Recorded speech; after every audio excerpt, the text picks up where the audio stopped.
Hello, welcome to the Basketball Soapbox. My name is Daniel Daly. Thank you for joining me. Don't forget to like, comment, and subscribe. In this one, we'll be going over the top five storylines in the Eastern Conference. There's been a lot of playoff positioning going on, entering the last, 18, 17 games into the final stretch of the NBA season. Let's start with our number one storyline in the East. Who will be the number one seed, the Bucks or the Celtics?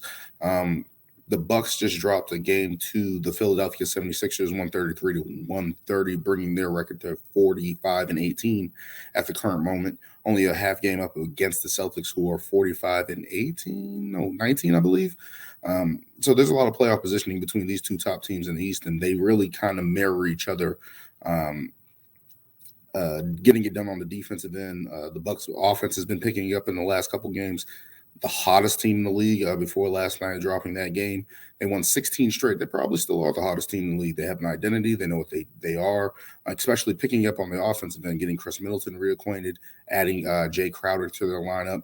I think the one thing that they really have is their size, and they're able to defend even in the backcourt there with Drew Holiday. He's 6'4". He has a lot of size. You go to the front court with Bobby Portis, who's 7 feet, Giannis Antetokounmpo, who's 7 feet, Brook Lopez, who is 7 feet as well. And these guys just defend really well and hunch down, and that's really what got them started in the beginning of the season, even when their offense wasn't really good. They couldn't get anything going in the half court. And now you see with Chris Middleton, Drew Holiday picking it up, really trying to pick up that offensive end and actually increase their offense over the last 15 games or so, and have really become one of the best teams in the league.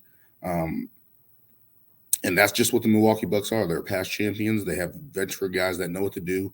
Everything's gelling together. I believe they were 17-3 before last night's game with Chris Middleton in the lineup, getting him reacquainted. They have been on a hot streak, really taking over the Eastern Conference in the league, and it's really just helped the Bucks, especially helped Giannis get back into the MVP conversation where it kind of was falling off a little bit right there before the All-Star break, right before January or so, right before the turn of the year. So to see Giannis really step it up and get these guys really going and really leading on that leadership, and then Drew Holiday stepping in and playing really big minutes, scoring as well, picking up his game as well. But their defense has been magnificent. As we move to the Boston Celtics, they've been a little bit up and down over the course of the season, over the last couple of weeks, especially with guys in and out of the lineup, missing Marcus Smart there for a little bit, Robert Williams in and out. He just got hurt in that game against Cleveland.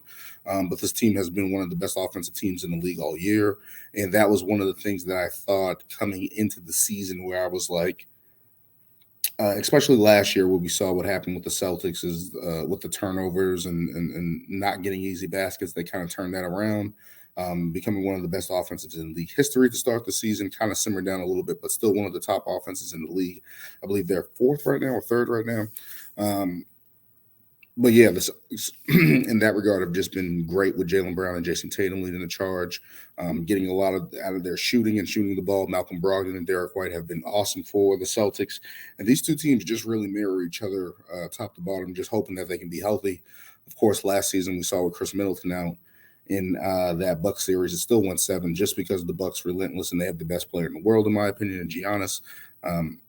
And these two teams are going to be battling out. There's going to be a lot of positioning. It's going to be interesting to see if a team surrenders that and just tries to get rest heading into the playoffs. But these two teams are really going after it, led by two MVP candidates in Jason Tatum for the Boston Celtics, who I believe is fourth right now, and Giannis Antetokounmpo, who I believe is second right now in the MVP running. But he really helped his case over the last month and a half or so. Playing really, really well. Giannis averaging 31.3 points per game on the season with 12 rebounds and 5.4 assists. Jason Tatum at 30.3 points per game, 8.7 rebounds and 4.7 assists there for Jason Tatum. And you just really just see what this team is really about with these two guys leading the charge and seeing how strong they are. That's why they're first in the conference, having two MVP candidates like this, guys that play both sides of the ball and contribute in both different ways.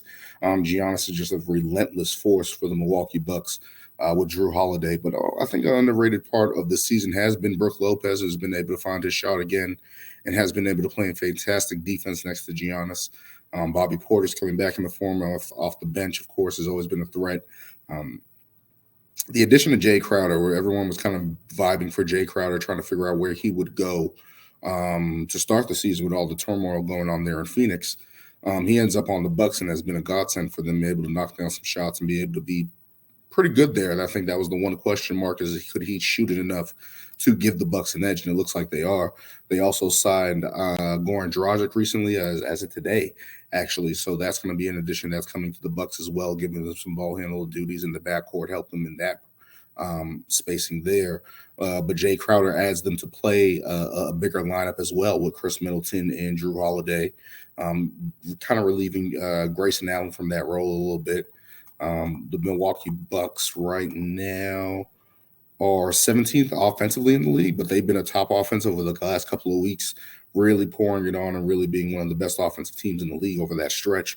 Their defense has carried them also from the beginning of the season as well, just being one of the best defensive teams in the league. That's been their calling card. They're second in defensive rating there on the season. And that's the Milwaukee Bucks. They're not going to go away, but their offense has been picking it up, and that's the one thing that's been telling over the past couple of weeks.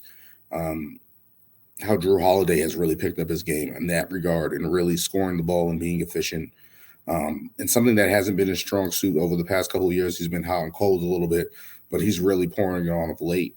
Moving on to the Celtics here, who are third in offensive rating and fifth in defensive rating. They're the only team in the top 10 and the top in the league that is top 5 in both of those categories. So that's the real telling sign of the Boston Celtics, and that's why I've been so bullish on them throughout the whole season, because I thought if their offense was going to be good throughout the season, it has been. That's the one thing that has been consistent and has been holding up for the Boston Celtics. But as we look towards their defense, that has been coming along, especially when Robert Williams has come back, Marcus Smart has got back, Al Horford is playing a little bit more consistent on that end, and you've been able to add guys in and out that is actually having a fully healthy roster, especially with the additions of Malcolm Brogdon and Derek White on that end. That has helped the Celtics tremendously. Is just wondering if they can stay healthy right now to build that consistency on the defensive end.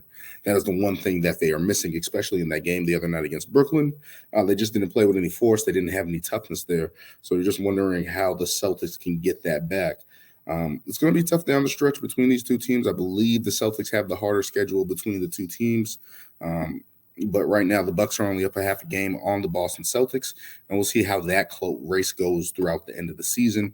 And we'll see who has home court throughout the playoffs between these two teams.